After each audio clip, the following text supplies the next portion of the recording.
Welcome to the Frontline Club. I'm very pleased to welcome so many of you tonight. Before I hand over to tonight's chair, Anne Applebaum, I'd like to ask you if you could please check if your phones are either switched off or switched to silence. And when it comes to questions, please wait for one of the microphones because we are broadcasting live. Thank you very much. And over to you, Anne. Thank you. Right, thank you very much. Good evening. I am Anne Applebaum, and I am really delighted to be here tonight to introduce two books which in different ways get at some of the same themes, in very different ways. They describe, in essence, the spiritual and cultural vacuum that 70 years of Soviet power left behind in Russia, as well as what that vacuum, what impact that had on the transition in subsequent years. And what I found, I was sort of reading them both simultaneously, and I found that they reflected very well on one another, and they provided a real background to Russia today. People often make the mistake about when speaking about contemporary Russia of saying, right, well, everything started in 1990 and everything is explained by things that have happened in the last 2 decades. Actually, both of these books are reminders that no, 1990 was not the beginning, it was the end, and it was also the middle, and it was 1990 and 91, and it was everything that happens now had a precedent in the past as well.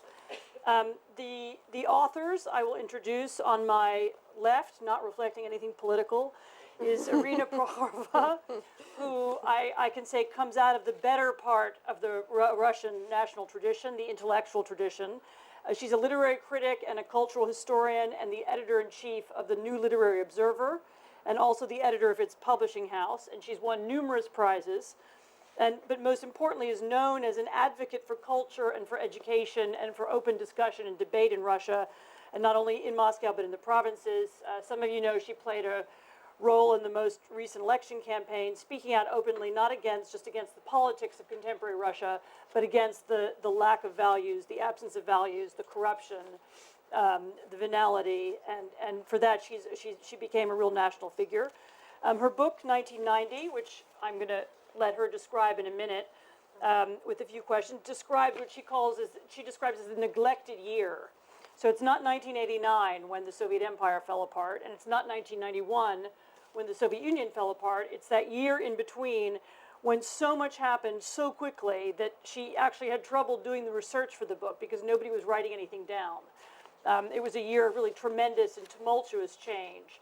And the book is an attempt to capture that change both through, she offers a kind of calendar of that year, reminding us of events we've forgotten in Baku and Vilnius and all over Russia, and also going back and interviewing people who have particular memories of the time and people who have observations of the time. It's a very unusual and interesting book. Oliver Bullough has been in and out of Russia since first moving there in 1999 after finishing university. And he's really notable for having taken on some of the most difficult issues in contemporary Russia, including the Chechen War and the situation of national minorities. He has also written a prize-winning book about the nations of the Caucasus, and he still works on that region for the Institute of War and Peace Reporting. His book, and I'll show you the cover, The Last Man in Russia, tells the life story of a very unusual Orthodox priest in Stalinist and post-Stalinist Russia. But in fact, the book is about a lot more than that. It's about alcoholism, it's about the decline of provincial Russia, and it's about, once again, about this question of spiritual decay in Russia's provinces, a subject close to Irina's heart, so I'm sure they're going to find a lot to talk about. I'll start by asking them a few questions. I might let them ask one another questions since we started this conversation, in fact, downstairs in the pub, and at some point I thought maybe we should just stop talking now because we could just repeat this later on. But we'll look for some of the common themes, and then I'll ask for questions from the audience. So Irina, why 1990? Why that year? What attracted you to this subject? Yeah, in a way, this is it's not the beginning, but that's a very essential part of a big project dealing with anthropologies of closed societies. This is the way to to study Russia from a different angle, from different perspective. The usual metaphor, I would say mythology about Russia within the country, just split in two versions. So the traditional one is Afanasy Fet, who said that you can't measure Russia, you can only believe in it. It's part of this spirituality in a way. And the other one, just expressed by the underground poet in the 60s, that it's a long time motherfucker to understand Russia with mind, in a way. But outside Russia, we have almost the same, feelings about Russia. Either it's remote land of some spirituality, exotic, unknown country, or that it's the territory of horrors. Anyhow, I would say all these cultural metaphors and this cultural heritage somehow it becomes very difficult really to study Russia, to understand what's going on, because you always slip into one of this or that versions of it. My idea, just to study Russia, to understand with mind, and to describe not only what's going on in a way that's the way of catastrophe. I think the rumors of the Russian death are a little bit exaggerated in a way. We're still alive. But being the witness of 1991, of the collapse of the Soviet Union, of this evil empire, and spending 3 days at the barricades, I've changed my mind about Russia in general. I became an optimist. Because, if you remember, those who remember or just watched what's going on in Russia at the end of the 80s, there are quite a lot of catastrophic scenarios, how it'll go on. So the collapse, the bloodshed, all kinds of horrors. And miraculously, nothing happened. Of course, it was a very dramatic time and tragic at once. But if nobody could expect that such a huge evil empire could disperse just in 3 days, almost without blood, it means that we were wrong about our own society. We didn't know how it evolved, how it developed, how it had changed their mind, how the new set of ideas appeared, and how this late Soviet society managed to overcome this rigid regime and to express some new ways of living. That's why my idea was to take this obsolete year of 1990, which no one remembered. It was a kind of hypothesis that probably within this last year of the Soviet Union, all process became irrevocable. What really happened there? Why this or not another scenarios just were developed? In a way, and this close study of this period showed that really all, I would say, genesis of new life, of contemporaneity, just grew out of 1990. With its best achievement and some worst things in a way. But in a way, my idea was really to show not only the dramatic things, which is quite a lot we don't know, but these points of growth, these potentials of the society, which probably we still don't know enough. And speaking about Russia, saying that nothing happens there as should be, it's a kind of also cultural prejudices. My idea was to try to describe the society, how it's tried to find a new language of expressing democratic aspirations, some illusions and disillusions, and some hopes. And in a way, I consider this project to be a kind of, probably too optimistic, but for a change, I think it's a good idea. Indeed. One of the things that I enjoyed about the book is some of but there are both diary excerpts from that time, and there are also interviews with particular kinds of people. What do you remember from 1990? And what particularly impressed me was a section on teachers, all kinds of teachers, kind of music teachers and math teachers and high school teachers and primary school teachers. And one of the most impressive pieces of that is how many of them suddenly felt in 1990 this possibility of change and motion, and they became suddenly very creative, and they invented new curriculums, and they said, well, we need a new history curriculum.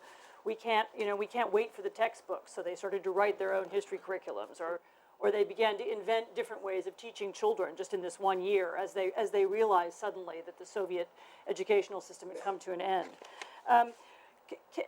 That's you said to me just now that that's one of the things you hadn't expected to discover about 1990 was this creativity and the ability of this society where civil society had been so completely destroyed to regenerate itself. I expected to find it, but I was amazed how many things had been created at that time, because we always underestimate the creativity of our own society, and also the idea that nothing is possible. People are lazy, they don't know what to do, this and that and that and that.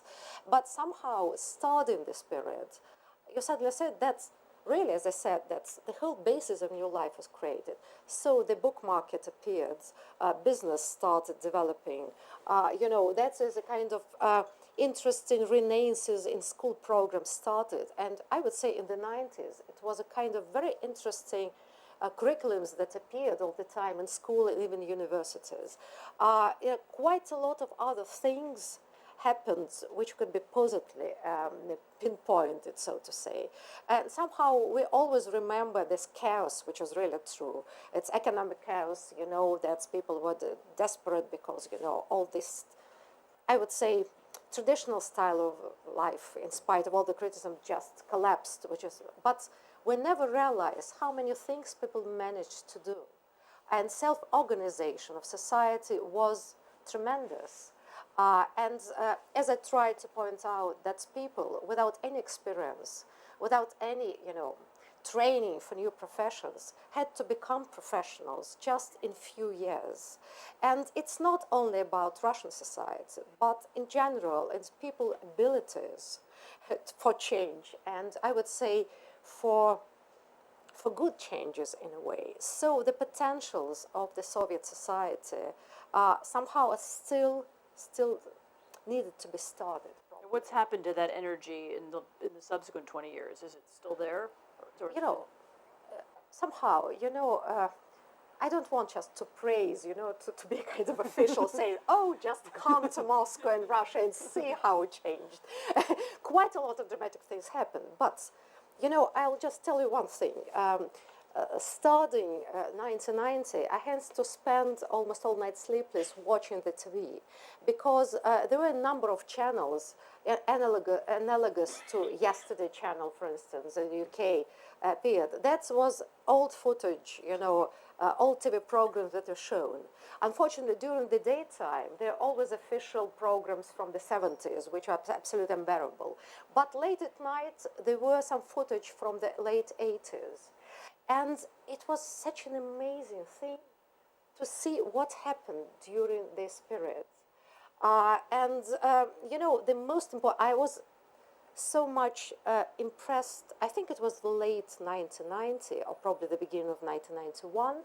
It was in one of the central Moscow railway stations where people were just talking and singing. At that moment, there were quite a lot of activity, just playing all kinds of things in there. And I was horrified to see how people looked like and what they were dressed, these body languages. It was absolutely, awful Soviet people with these awful hats, fur hats in a way. And it was such a horrible thing. Just next day, I went to this very spot at the railway station, standing under the same, clock in a way, and looking at people passing by. As you can imagine, there are no intellectuals going there, but just people, Gastarbeiters, all kinds of just people, working people in a way. And the change was tremendous. That's absolutely different people. Of course, they have quite a lot of problems. I don't want to advocate, but still sometimes we don't understand these basic changes in the society. Though, and probably, the other will tell you about the awful things going on in a way. But it's both true, but in a way, this liberating things which happens, and you can see it, because camera, you can't, because a camera is very watchful, and it always reflects the changes. And if you watch the television starting from 1986, for instance, and you can see how the same people changed from year into year, because, muscles relaxing, the body language changing, that somehow becoming happy without realizing it, in a way, and you can't conceal it somehow. And they continued, complaining about the situation in a way. So I think it's a very difficult and delicate thing speaking about the changes in Russia. Yes, complaining about the situation is something many countries do without regard to It's actual part of Russian culture, Not asking only a, Russian. asking a Russian person, how are you, you will just Very bad. listen to that. Oliver, your book starts really it's also very much about the present, but it starts in an earlier period. And in a minute, I'm going to ask you to read from it because I want the audience to have a sense of what kind of book it is. Oliver's book is, well, I was reading and I was trying to put it in both of these books actually are very difficult to put in a genre. And Oliver's is something like an old-fashioned travel book, but it also tells a story and a history. And Irina's is all kinds of things put together. But so I want the audience to have some sense of that. But can you start by tell us a little bit about your main protagonist? This is Father Dmitry, who you begin reading about him and you think he's a gulag survivor, he becomes a dissident, and you have an expectation that he's going to be a kind of heroic priest, and that's going to be the story. And then it's not. And can you tell us a little bit about him and put him in the context both of the position of the Orthodox Church in Soviet Russia and and him inside the Soviet Union? Well, okay, it's thank you. Hi everyone. It's a real honour to be here, and I've actually been reading. I only got my copy of 1990 this week, so it's scheduled in months, and I've only got up to August. But it does give a real, an amazing sense of a sort of society leaping from one place to another, and being in midair and looking back and feeling a bit nostalgic, and looking ahead and feeling a bit apprehensive and excited. It's really wonderful. But I think it really ties into a sort of tradition of, dissident writing that you can read back from the 70s and of what was happening in Moscow, in society, and how society was trying to organise itself under these really terrible pressures from the KGB and the police and the other organs of the state. And I was quite keen in my book to try and get outside Moscow and to give life. The statistics of Russian demography are really horrible. Russian life expectancy peaked in 1964, which, our life expectancy in this country is about 15 years higher than it was in 1964. It has yet to beat the 1964 level in Russia. It's, 13 million more people have died in Russia than were born since 1991. It's really appalling. And I wanted to give a sense of what was happening outside Russia. And the problem is that Outside Moscow. Outside Moscow, sorry. The problem is that it's very difficult to write about this because there are very few sources. The dissidents who wrote in the 70s and 80s were overwhelmingly based in Moscow and wrote about, because information was very hard to come by, though they tried very hard and did do a good job of collating things happening in other places, particularly in the capitals of the other republics of the Soviet Union. They really struggled to get information about what was happening on a micro level in villages and in small towns. And I was very keen to try and give life to the demographic figures without having to write a statistical sort of analysis. And that was when I discovered this guy, Father Dmitry Dudko, who was a dissident in a way. He was part of the broader dissident movement, but definitely not in the sense of sort of the Andrei Sakharovs of the sort of the famous liberal westernizing dissidents that everyone knew about in this country. Though he was famous in the West, he was much more famous in America than he was in this country, just because he was a priest. He was very religious. And what his concern was he wasn't so concerned about sort of human rights so much, or the liberalisation of society. He was very concerned about alcoholism and about the way that Russians, particularly Russian men, were drinking themselves to death. Again, the statistics are horrible. Alcohol consumption rose 3 times in Russia between 1940 and 1980 from an already quite high base. The average Russian man, well, he has a 45% chance if he's 20 of living till he's 60. So if you have 20 Russian men, 9 of them won't make it from 20 to 60. The equivalent figure in Britain is about 2 of them will die. In Russia, 9 of them will die. It's really appalling. And Father Dmitry was very concerned about this, and he attempted in a small way, because he was one man and this is a very large country, to create an alternative community in which people could trust each other. Because his theory was, which I think he was right, that the nature of a totalitarian society is that it can only survive by breaking down the bonds of trust between individuals and by forcing people to effectively mediate all of their interactions via the state. And that being so, people effectively forced into solitary confinement, sort of to isolation cells within society, and that makes them very miserable. And in the Russian context, which is a society with an already very strong tradition of drinking alcohol for recreation on holidays, it led to massive alcoholism society-wide every day. So I'm just going to read a little bit about what he did to try and combat alcoholism, which is just a story that someone told me, which is from the book. And I was actually told this in the graveyard where he's buried. I was in the graveyard where he's buried, and this woman came up to me and asked me, and wanted to tell me her story. She said, "A woman with a drawn, middle-aged face and a few strands of hair falling out of her headscarf stepped towards me. It was not easy to approach because of the narrow paths between the graves, but she was determined. She wanted, she said, to tell me her story. She had been married only a short time when her husband began to drink. He drank vodka every day, and he came home staggering and violent. All her attempts to stop him had come to nothing, and her life was horrible. That was when she met Father Dmitry.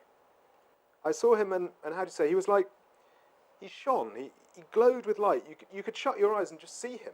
It was love. He glowed with love. He was white-haired, and his hair was all like this," she said, waving her hands around her head with a broad smile. She had met him in the late 1980s when Father Dmitry was holding prayer meetings, at which he made lists of the people present and made them promise not to drink. It was the dam he erected against the vodka engulfing the country. "I want to tell you what happened with me," she said, "so listen. When I went to him, I wrote down my question, and he used to answer all the questions that we wrote down. I used to go there, and it became winter, and it was dark, and my son said he could not let me go alone and would come with me to escort me. I said to him he needed to relax, that he was always working, that he came home late, that he could not come, but he said he wanted to come with me, and he started to come too. And I said to the priest, I don't drink, but my husband drinks, and I have come for him. I want you to write him down on your list. Father Dmitry refused, saying her husband had to come himself to pledge sobriety. She went home and begged her husband, but he refused and refused. Until one beautiful day I asked him, and he agreed. It was like a miracle. We get to the train station, he doesn't turn back. We get to the bus stop, he doesn't turn back. He gets to the library, and he doesn't turn back, she said, her eyes gleaming.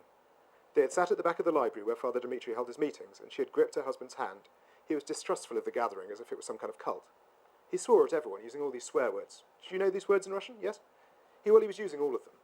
The believers understood it was not him speaking, the evil was speaking. He swore, he was swearing, and he said he could not stand it. He said he had had it up to here, and I'd been quiet and not saying anything, let him swear. Father Dmitry came up to her husband and looked at him. I will give you 5 years. 5 years. 5 years not to drink. Her husband said, I can't survive. You will survive. I won't survive. You will survive. Father, he said, I will drink. No, you won't. I've drunk for 20 years. What have I not drunk? Anything that burns I've drunk. I will drink. No, you won't. She laughed a beautiful musical laugh, and her face had dropped a decade or more. She looked young. Priest was like this. My husband was like that. 2 times Father Dmitry said with such certainty, no, you won't. They went home. Her husband calmed down, and no more was said about it. Then the next moment, my husband left to go to work, and to think that my husband, after 20 years, would come home from work sober. What a thought. Time comes. It's 4. It's 5. I'm waiting, and everything's shaking inside. Could it be possible? I wasn't worried that he would drink. Of course he would drink. He always drank. That he would go against God. That was very important to me. It was like a sin. I was thinking about how I had forced him to commit a sin. 5 o'clock.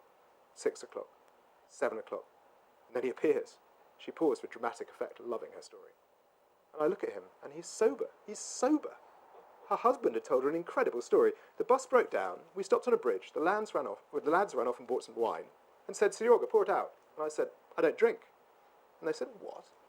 I said, I don't drink. I went to a priest. The priest gave me 5 years of no drinking. They gave me a glass, but I said no. Woman laughed with joy. He said, no, and it's been like this ever since. Ever since. It was a miracle.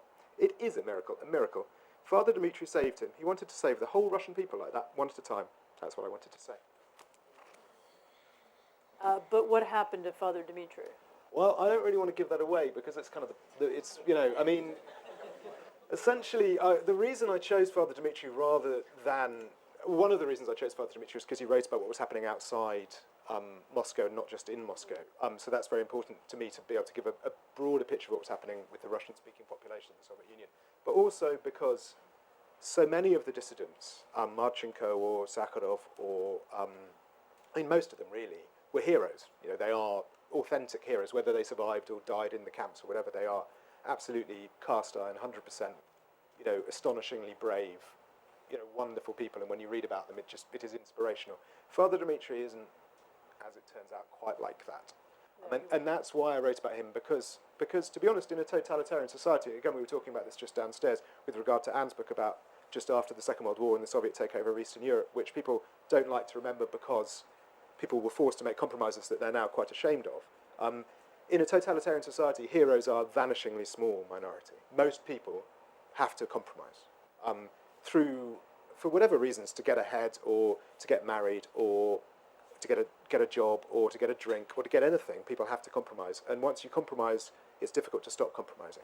And that, I think, is why I wanted to write about him, because essentially when it worked out, at the end of the day, he compromised. He compromised. First of all, they have to compromise to save their lives and the lives of their beloved one. Yeah. I would say that the major reason for compromising is totalitarian society. Well, of course, career yeah. is the second issue, I would say. Well, I don't know. I mean, in 1980, I don't know whether dissidents they weren't being shot so much. They were, it was, anyway, it's well, I mean, your point that there are very few black and white figures in Russian history or in Soviet history. So I didn't. Is a very good one, and one that's often forgotten. I mean, Yeah. we spend a lot of time looking for heroes and villains, and actually, most people aren't heroes and villains. And so the book attempts to show that, and it attempts also through his life and through people around him to show this deterioration of the Russian countryside. Now, I gather from your book that you don't share Irina's optimism about Russia. Well, no, I mean, I'm not so optimistic. I'm reasonably optimistic. I would say. Okay, so you're reasonably optimistic, and you're reasonably pessimistic. well, no, I mean, I don't want to make anybody caricature anybody's views. But no, I'm optimistic that Russia will survive. I think that these protests that we saw against Putin and are a sign of a growing civil society, that people are beginning to trust each other in a way that they weren't before. I think that's absolutely wonderful.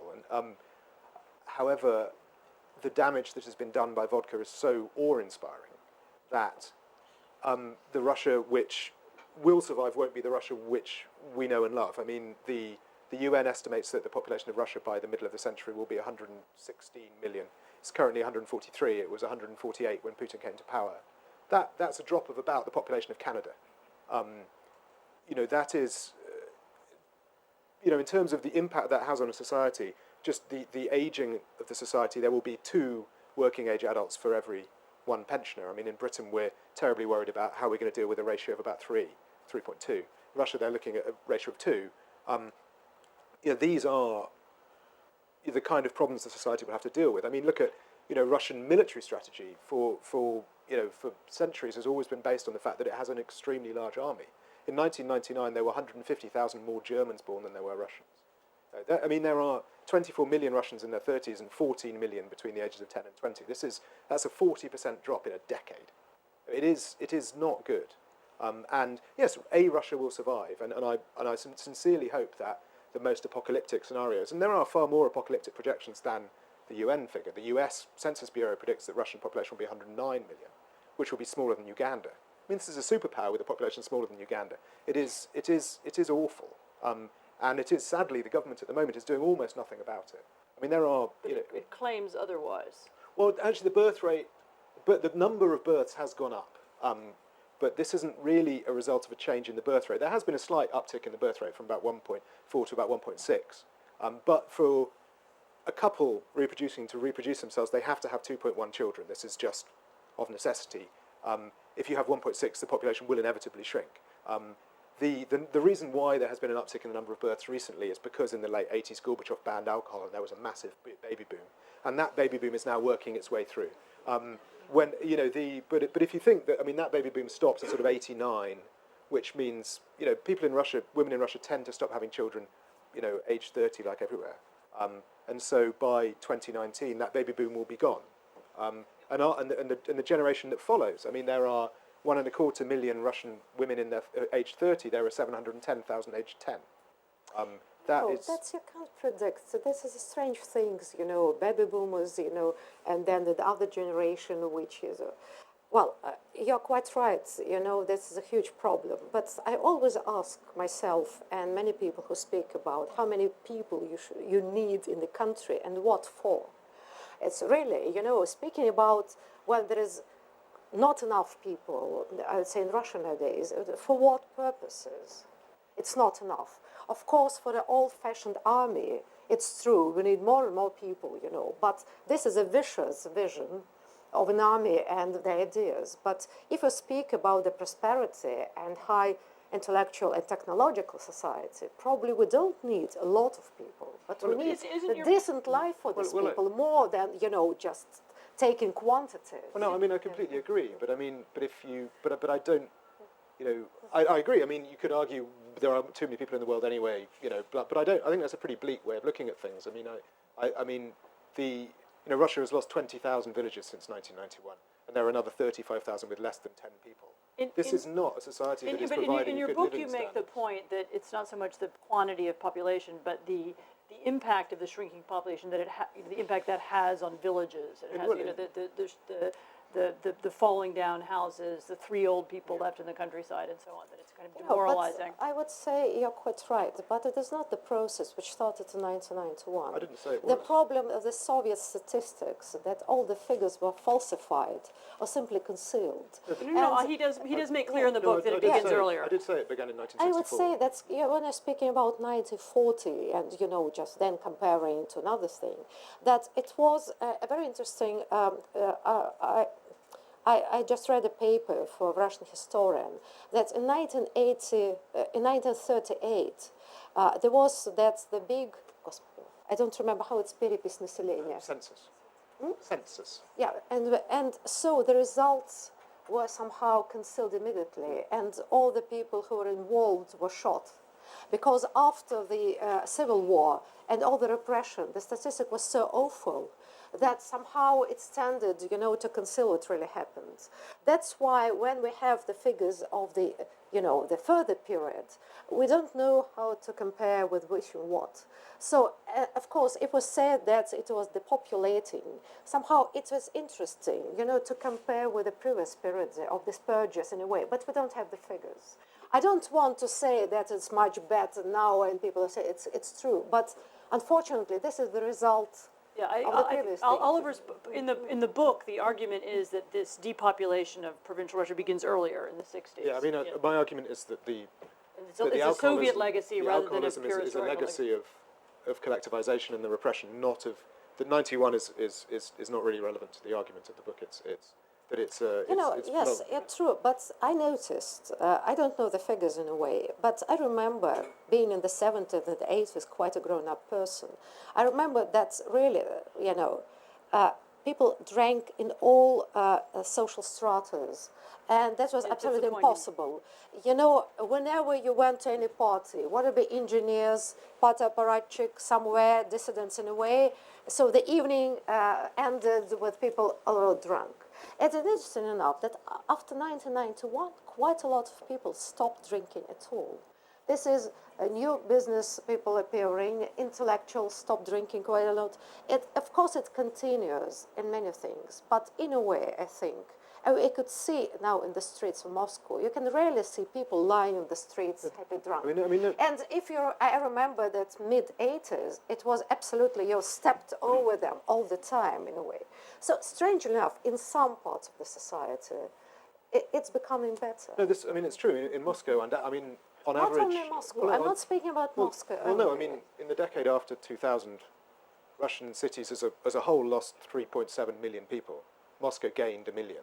So, I mean, Moscow is on its own. On average, a Russian with a university education will live 10 years longer than one without. So it's true. I mean, there are classes that are not drinking anymore.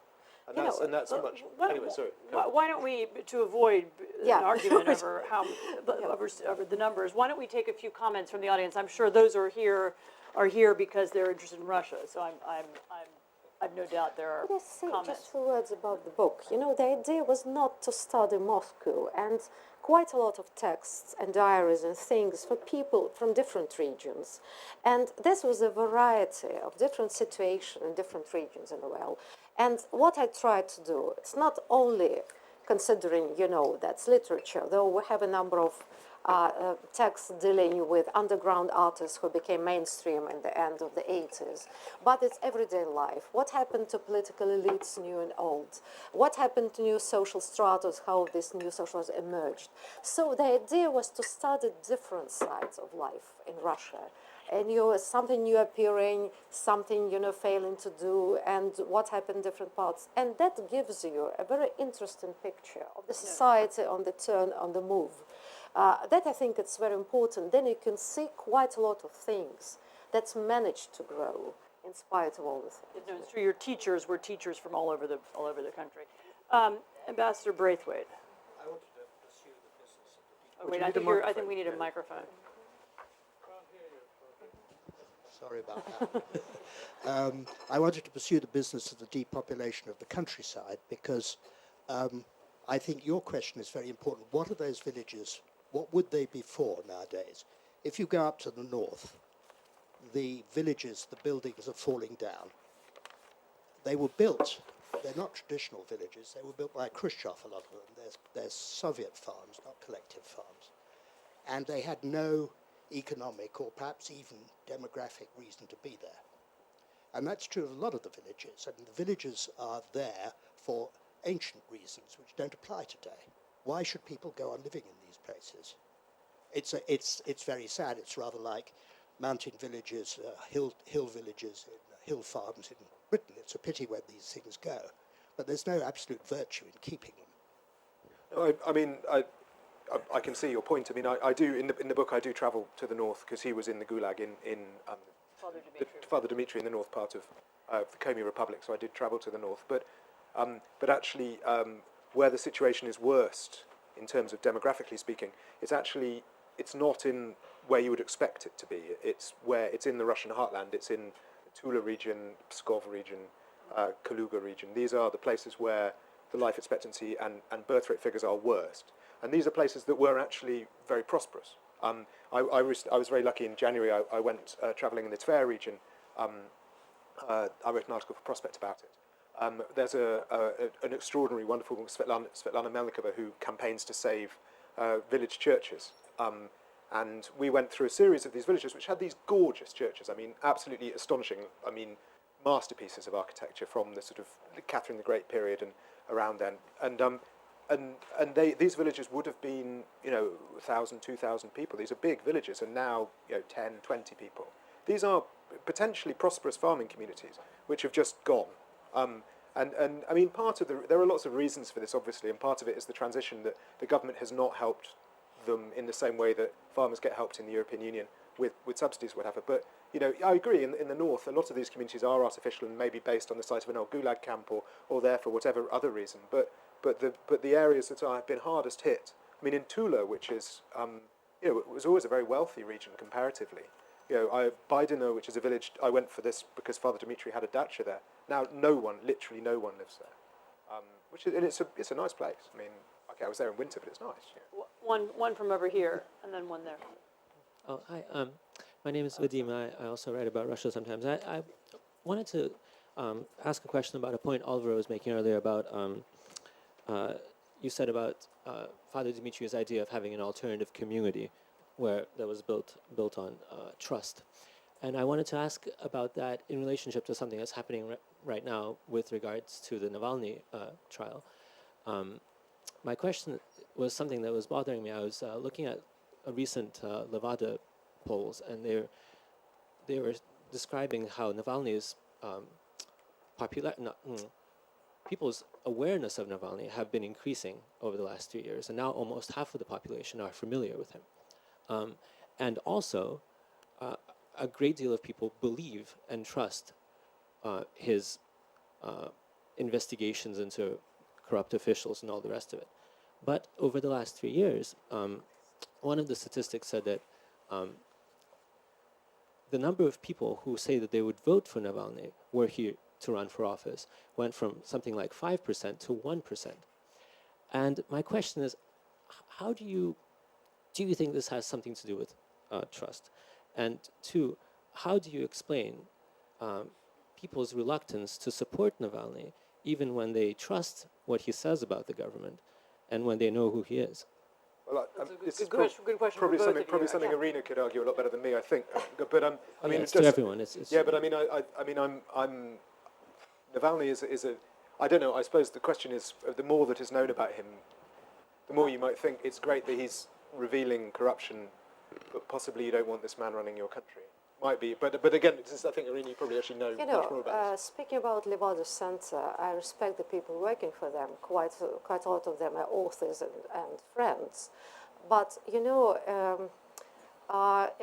mid-November of 2011, there was a report in Levada Center, according to these sociological studies, that at least in the nearest decade, the Russian society won't be able to go to any protests. It's apathetic, apolitical, and many other things. Just in 2 weeks, thousands of people came into the streets in protest movements. I don't want to to criticize my colleagues and friends, but in a way, that's the idea why I'm studying the Russian and the Soviet society in a different way. That's probably all these measures are a little bit false. It's very difficult to predict how people will behave, whether they'll support Navalny or some other figure. And probably it's more interesting how people, what is the model of a hero at the moment, or a political figure. That's, I think, it's very interesting. And, all these trials and tribulation with the last election showed that the country is unpredictable in many ways.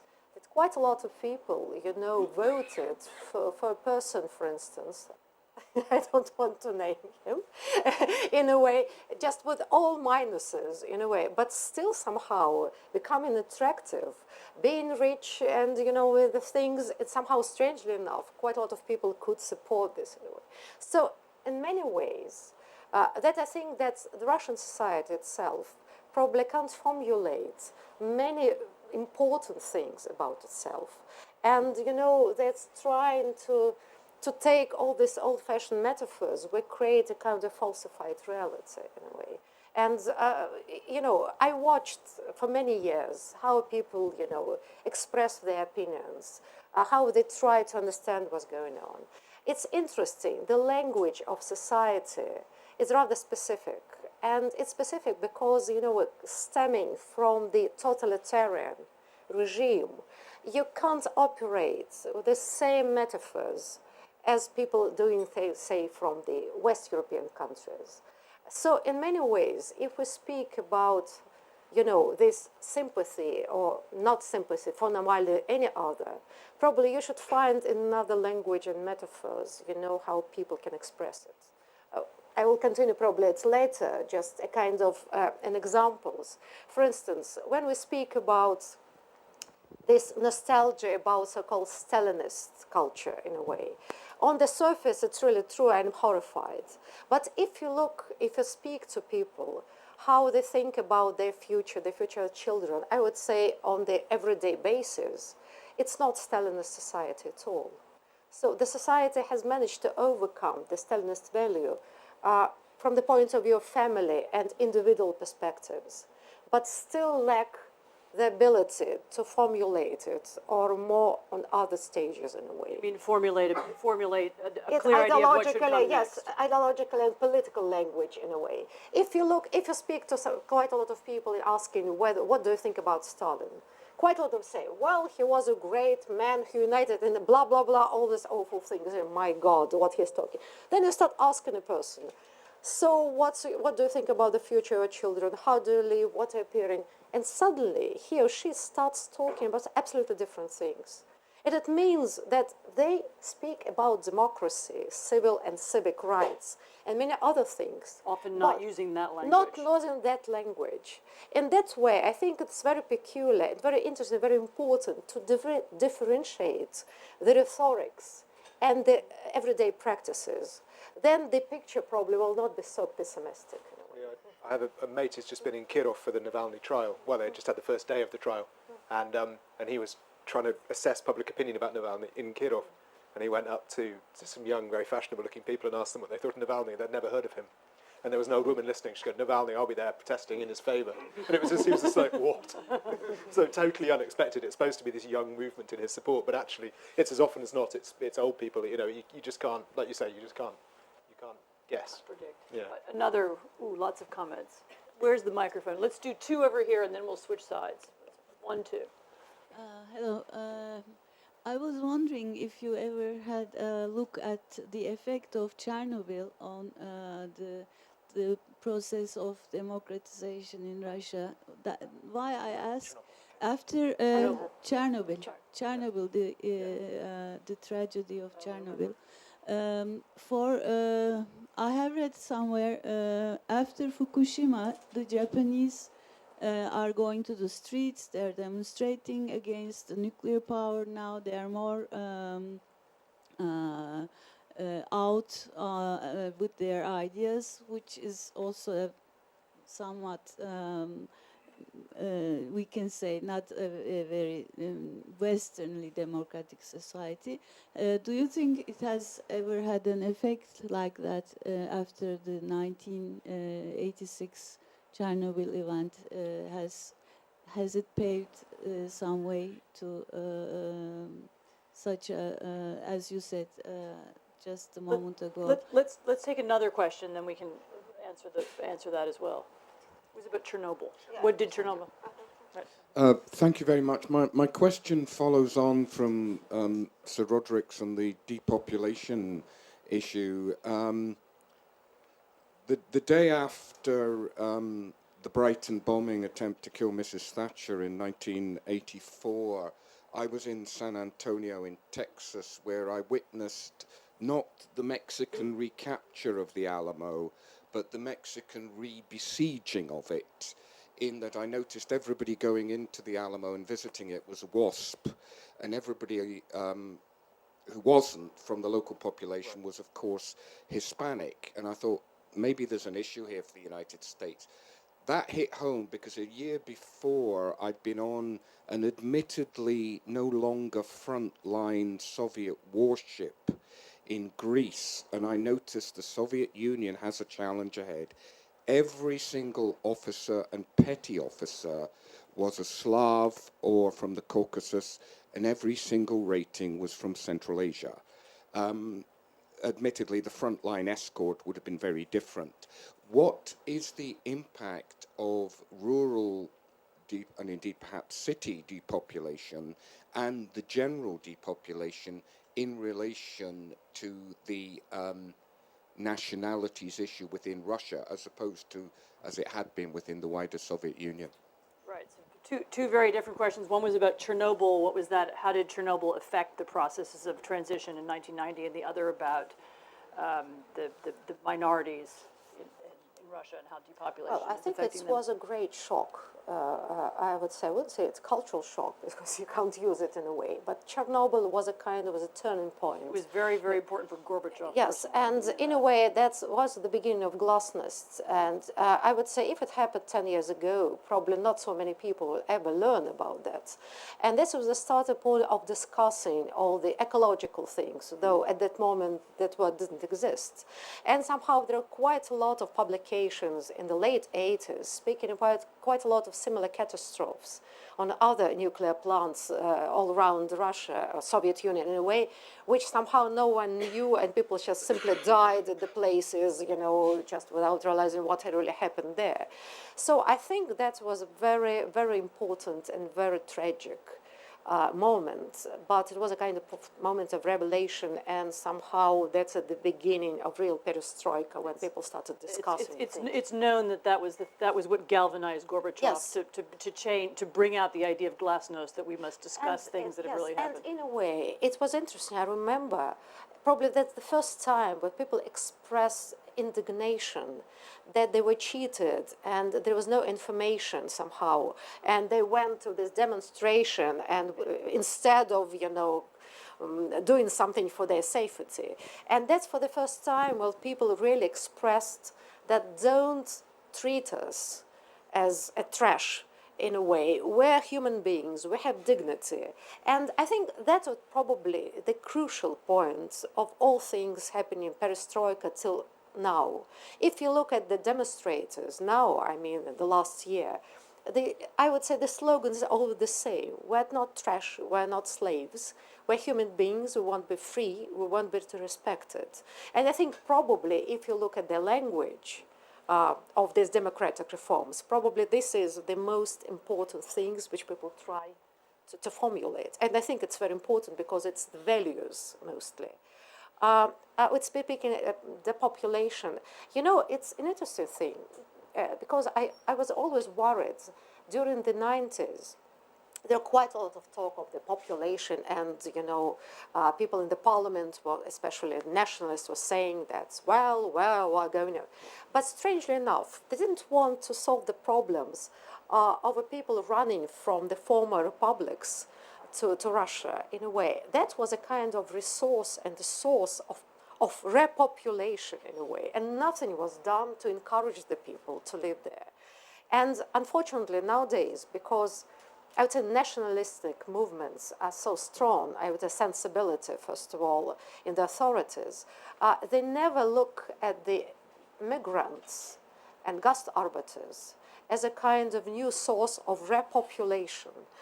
People coming to Russia, so wanting to stay there, working there, they have such a drive for, you know, for career, for social achievements in a way. It could be a wonderful possibility, but what we need to have just to fight these nationalistic trends. Do you want us to add to that? I mean, it is undoubtedly the growing sort of extreme nationalism is very worrying because if Russia is going to maintain public services and its sort of working age population, it will need to bring in a lot of people from somewhere. The question is if there are enough people to bring in, or if those people. I mean, there was a long concern for a long time that Chinese people would sort of flood Siberia, but that hasn't actually happened. And in fact, I think now Chinese people tend to go elsewhere because China itself has now got a sort of a stabilizing population. And Judah has written a very good book about this. But yeah, there are a lot of Tajiks, a lot of Uzbeks, a lot of Armenians, a lot of Azeris working in Russia, and that is causing very significant social tensions. In fact, often if you go sort of small towns, you think they're almost the only people in Russia, because the markets tend to be Azeri or Tajik, and it is I mean, there is particularly in small towns, very strong skinhead movements fighting against that for whatever reasons. So no, it is a problem that's unlikely to go away, and the government hasn't really, as Irina says, hasn't really confronted this and welcomed these people and integrated them or tried to accept the necessity of bringing them into. But you know, that's somehow in Russia, it's always quite a lot of things goes unnoticed, probably for better. In a way, I heard and read and I watched a number of reportages. So, as people from the Caucasus, you know, business people in a way, or even Chinese people, all of things, come into small towns and villages, marrying the local beauties, creating some communities, somehow which are very stealthy, exist in a stealthy way, not, not to attract attention in a way. So it's somehow a process going on, and probably it's a positive thing in many ways, because still we don't have figures. No, it's very difficult. Probably to fortunately for those people who just try to live there. Two questions here, one in the front row and one there, and then you. Okay, good evening. I am Prime Minister of the Chechen Republic Exile Government. I am Prime Minister of Chechen Republic Exile Government, Ahmed Zakayev. First of all, I would like to express great pleasure to listening to you, Irina, and to express my deep respect you and your colleagues who try to make Russian people better than it's now. Thank you very much. And my question is, it's your answer about Russian society and Russian people, why and for what we need a lot of people. It's remind me historical events when it's very famous military commander Suvorov, when he ran across a mountain Alpha, he said, care about horses, we got enough of men. What do you think this time? Its situation changed and Russian leaderships now, they care about more people than horses, or we got the same situation in Russia? Because, it's not too far, you see this picture, you know, it's Grozny. It's what's going on, at what they did there. It's what, not Grozny, it's what was there, Grozny, our city. And Russians lost their thousands and thousands soldiers. For what? That not answer for this. My question is, change situation, and you and your colleagues and you think it will be another different attitude to Russian leaderships towards Russian people and Russian men? Thank you. My opinion, that's unfortunately, you know, this usual trend of the authorities still. Well, I don't know about the horses, what the situation with horses nowadays. Probably there's shortage of them as well. But still, I think that's the sad tradition, not thinking about people much. But what I think is positive, that people themselves change their mind about their lives. And probably the main tension nowadays in Russia is the split of attitudes, you know. What is really fundamentally changed in post-Soviet society? There's attitude people towards their own life.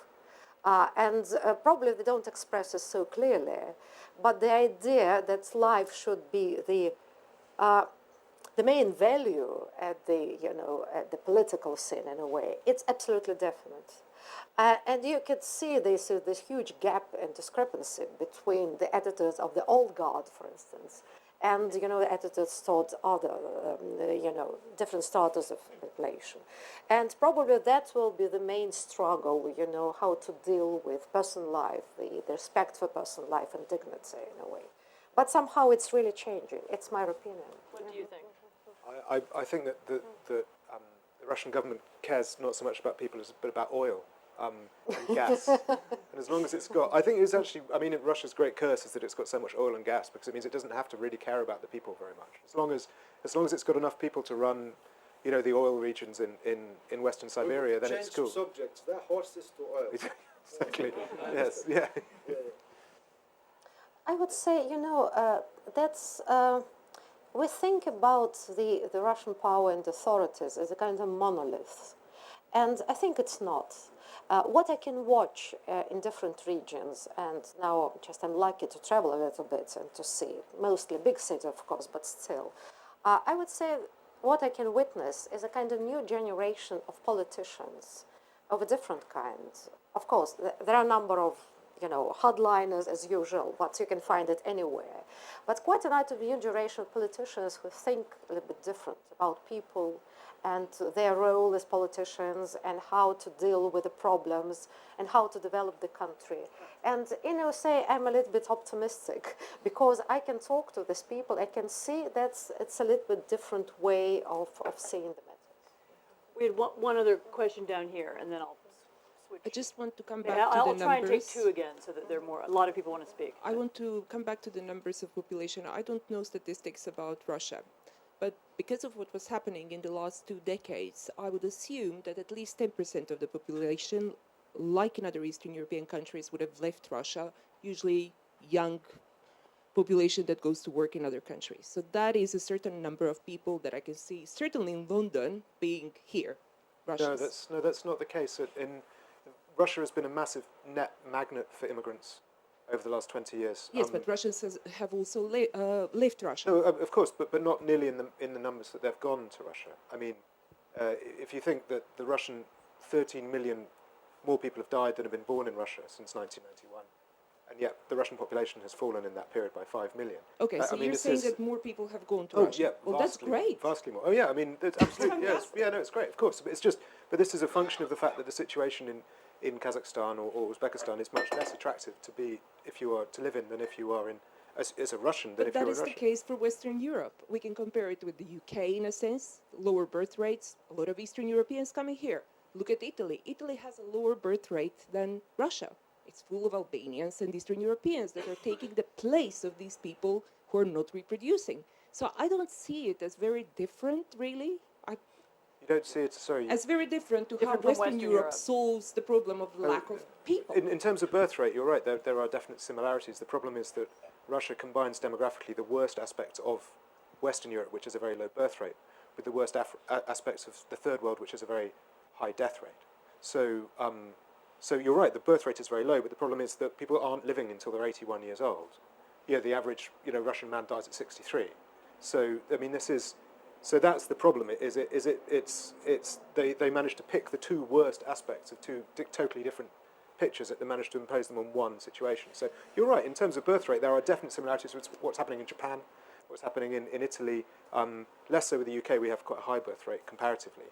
But the problem is the death rate, and particularly the death rate among men. Let's have another question. Let me just take one more question, and then we can come back to it. There are a lot of people want to say things. Yes, I was interested that you chose a member of the Russian Orthodox Church as the focus of your book. One of the things I've noticed in traveling in Russia over a long period of time is the resurgence of the Russian Orthodox Church, and I just would like your opinions on how that figures into society and what impact that's actually having. The Russian Orthodox Church is a good question for both of you because you touched on it in your book as well.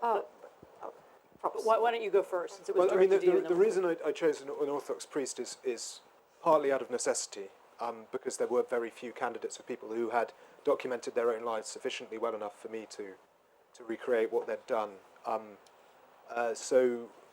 But also I chose him because he was so different to the average dissident that we hear about. Most dissidents were sort of secular, often not ethnically Russian, often Jewish. So that he was very different in that regard. Just as a Did he identify himself as a dissident? No, well, yeah, I mean, it's a very broad church, the dissident movement. I mean, they didn't really use the word dissident themselves. They used the word otherwise thinking. And is the reason that you see him as a compromised character is because there was a lot of compromise between the Orthodox Church and the Soviet Union? It's the reason he's a compromised character is because of what he personally did, which I'm not going to get into because it would give away the plot. But the Russian Up to you. the Russian Orthodox Church is a massively compromised institution. It is so penetrated by the security services that it's effectively interchangeable. The last three patriarchs have been, full agents. It's not. It is. But on the local level, in villages, often distant villages, because the more troublesome people tend to be sent further away, you do have genuinely extraordinary priests who are fighting as hard as they can. I mean, Father Dmitry was one. I've met a couple recently while travelling. This one guy, when I was in the Tver region in January, called Father Gennady, who was just extraordinary. He managed by sheer effort of will to keep a village alive. It's amazing. So no, I mean there are, I think, priests who are doing extraordinary work. I think the hierarchy is compromised in all sorts of horrible ways. I mean, that incident with the watch when the patriarch was, photographed and his watch was been photoshopped off his wrist, but you could still see it in the reflection in the table. That, I mean, it's a €20,000 watch. I mean, that was, it says it all really. This is not a man devoted to, the ideals of St. Francis. Irina, how do you see the role of the Orthodox Church? It's a very, very difficult question. Of course, the hero of your book is a very specific and outstanding person, and he worked in different conditions, and his faith has nothing to do with, I would say, Orthodox Church at present. Is it part of ideological machine again, unfortunately? And I think that's one part of the tragedy for Orthodox Church. It had a wonderful historical mission in the early 90s to become a kind of advocate of people, to be a mediator between the power and the people. Somehow, I'm afraid that they lost this wonderful potential. But what you're describing there, it's a wonderful example, because I always thinking about whether someone will really study this behavior and life of people who didn't protest openly in a way, but they change the sensibility and, the morals itself. That's the generation of teachers, pre-revolutionary teachers, engineers, many other people, doctors, who couldn't left Russia for many reasons, but they stayed and behaved in a way that somehow they could give some other I would say legacy to the other generation. If you read the diaries of the people of the 60s, those who came into the Thaw period, they all had a teacher of that kind. One of the teachers at school was something extraordinary person who never told anything, dissident, so to say, but its main behavior, how it's spoken, somehow gave the idea of a different life and moral standards. In that way, of course, whether the people, were clergy or not, it didn't matter much. In this way, I think I think half a year ago, I met an acquaintance of mine who is a clergy person, and a wonderful one, very talented person in a way. And I asked him, what's going on in your church? I said, what do they do? He said, I serve another church. Somehow, I think this controversy within the church is very great. So. Two or three others, and then we'll have to stop. So one right there. Thank you very much. As I listened to this evening, it seems there's an underlying theme to both of your topics, which I just want to try and explicate and ask, instead of looking in the past, look to the present and the future. Although you mentioned it yourself more explicitly, the notion of a social fabric and its breakdown during the Soviet times. Both of you refer to it explicitly and implicitly. It seems now there is still, I'm Russian, I left in '91, I came back 2 years ago. And speak into the microphone. Sorry. What shocks me, what surprises me the most is still this distinct absence of a social fabric per se. You talk of changing personal values and the implicit understanding of what democracy is. What strikes me now is still the lack of social values and the values of interaction between individuals. So maybe you can look forward, and given your two books, what do you see? How do you see that developing in the next 10, 20 years? Because to me, that's the key to what's going to happen in Russia. Well, first of all, we're not fortune tellers. It's predictions in a way. Idea of what I see the research and what I'm doing. It's a little bit more kind to ourselves. Somehow sometimes we demand so many things immediately. Many of the disillusions of these 20 years, and I realize all the dangers quite well. I live all the time in Russia in a way. But somehow this idea that you can build a democratic society, I would say, of a mature type, just within 5 years, it's an utopian thing. Just liberating yourself from the most horrific regime, it's a very painful process. You have to do quite a lot of things, psychologically, intellectually, practically in many ways. It's very difficult to create this social fabric, I can assure you. For 20 years, I'm trying to do it, and I understand how many inner conflicts are around there, because the system, which we call totalitarian, and the country was never had civic experience in a way. It was either religious or quasi-religious a country in a way. The whole situation of survival was a kind of individual thing. And this, as we can, if we say it about the vertical of power, the principle is not to let these horizontal ties to be ever organized. So this new type of training and social training is a very painful thing. You have to teach people and teach yourself as well. So we need time and courage and probably political will to do it, but we need a span of time. What I can say. The question of social fabric and I agree. I think it is wonderful if you go now to particularly provincial cities, how much you see people who are really trying to create, groups of people who trust each other, prepared to campaign together in whatever way. But I do think there is a risk that people will become disillusioned and leave. And this is something that the Soviet Union didn't have, which is that it was very difficult to leave, except under very particular circumstances. And so there was always a pressure cooker type atmosphere, in that people would stay and fight to improve something in their own lives. But it is difficult if you can just say, well, you know what, I can just go to London or I can go to Berlin or to New York or to Tel Aviv.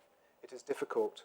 That is always, a risk that the pressure will be kept off. But I don't know, I'm encouraged. The book does end in a sort of relatively upbeat way. I'm encouraged that the new generation, this new post-Soviet generation, is much more socially active than I think I realised when I was living in Russia. I think that people are, I have a friend, Lyosha, who went out to the first protest after the elections in 2011, and he said to me afterwards, we spoke on the phone, and he said, I thought it was just me, but it looks like there are loads of us. And that's the thing, and it was that realisation. Which is the experience the Poles had in 1979 when the Pope came. So it's what I'm trying to show in the book, which is published, and I want to thank by the Matlihon Press for doing daring to publish such a thing, in a way that show that quite a lot of social fabric was created in the early 90s, starting from 1990, how people with any experience started NGOs, all kinds of different other institutions in a way. And what we see now with the coming of the reaction is the attempt to crush all these institutions, which somehow really exist in contemporary Russia. In a way, probably Russians themselves underestimate the necessity of institutional building. But it's another story, and we really have to understand it, how to do. But in a way, it's a painful process, but it goes on, But if you want miracles, it's only, like your father Dmitry could do in a way, just to heal a person immediately from drinking. And I think it looks like a kind of a little bit fairy tale, very typical of the folklore in a way. You should check twice about the stories. It's a lovely story. Yes, it's lovely in itself. Yeah. Let's take a couple more comments or questions. So there's one there, and there's somebody waving their hand back there. So you first, and then you. Or it doesn't matter. Whoever talks first. Hello. I just read, when I was in Moscow recently, I was reading a book by Edward Luce of the Financial Times about America, the United States, and how it's finished. Its deindustrialization, its social fabric is torn, crisis in education, many of the same kinds of problems that you were talking about, obviously maybe a degree. But a thought occurs to me that the problems that Russia obviously does have are, in a way, the same problems that the whole of the traditional industrialized West has, vis-a-vis Asia, perhaps. Well, and that it's, it must be encouraging that Russia has joined the World Trade Organization, but there's all those kind of dynamics and tensions there as well. Well, I think it does have the problems that we have, but it has a significant number of its own, which make its situation unique. I mean, you're right that there are obviously problems in America and significant problems in Britain and problems in any way you look. I mean, this is true. I mean, we're all up against it, particularly at the moment in Europe. But the problems that Russia faces are so acute, and that it does stand on its own in terms of.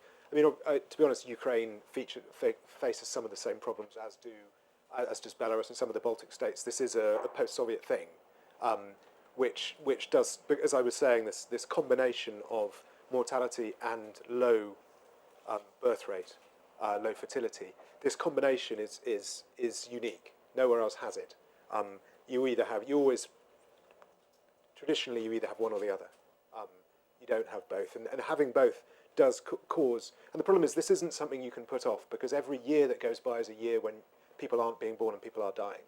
And the problem is that the government, I mean, Mr. Putin, for various short-term political reasons, spent a lot of money around the time of the last election.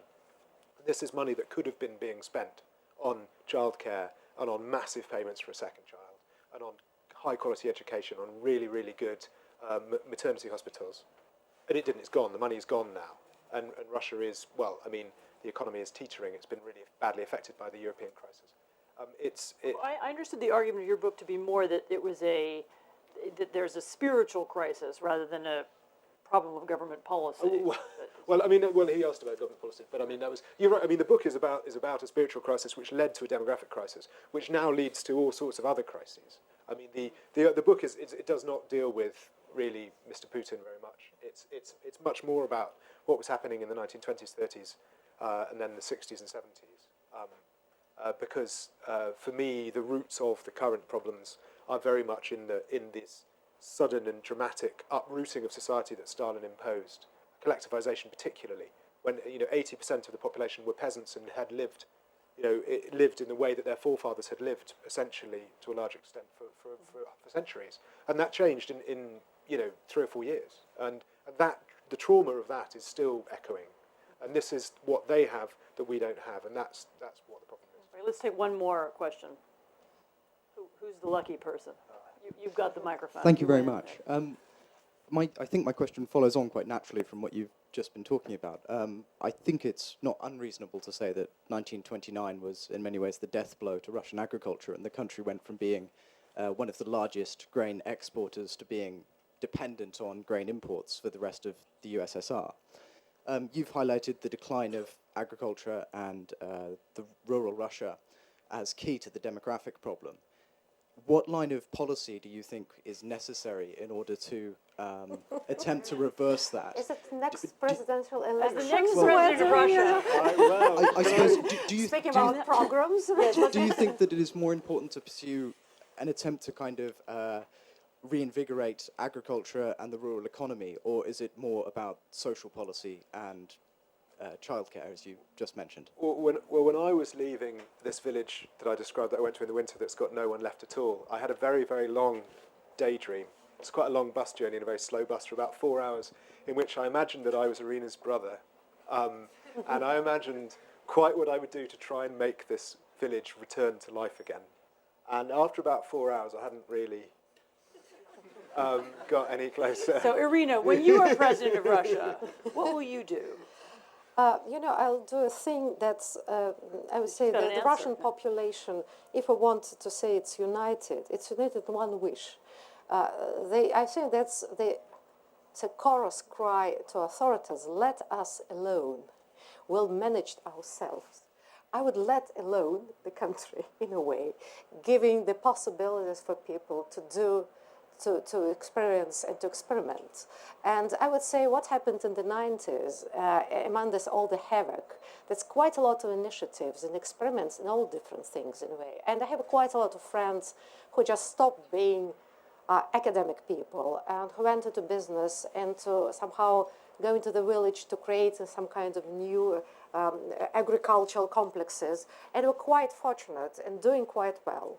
The problem with this sad tradition of Russian governing is not to, to be, everywhere, try to control all things possible in a way. And what I tried to do in the book, in a way, that to show that the Russian society has quite a lot of potentials, and for self-organization, for doing quite a lot of positive things. That's the main problem, is not to interfere in many things. So the Russian government should do less? In a way, yeah. Spend less and do less. Spend less and do less.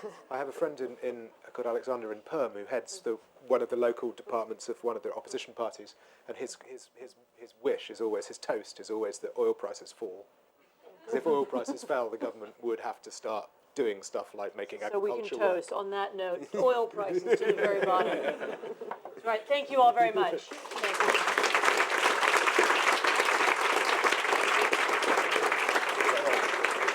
Thank you. Thank you.